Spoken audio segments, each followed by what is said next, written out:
Good evening, YouTube. This is Queen DUI Do It Yourself, and today what I got on in here is a 3D canvas, and it's called Peekaboo Diva. So if you like, please like and subscribe to the channel. Please leave a comment at the bottom if you want to see more of the Peekaboo 3D canvas.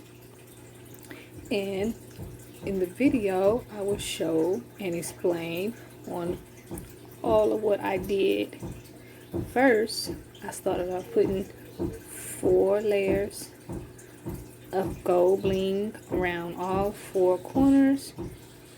Then, after I did that, as you can see, all 4 corners, then I cut out a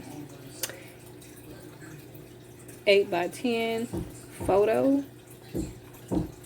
Cut her out. Then as I did that, I glued her on. As you see in the back, it's a foam sheet that I cut out to make her afro. After I did that, then I super glued her. I used tack glue to glue her down. I really didn't like the Mod Podge. No, it's a little bubbly it becomes when it's Mod Podge in it. So I use tack glue. I think tack glue is much better when you're putting a photo on a canvas. It's much smoother.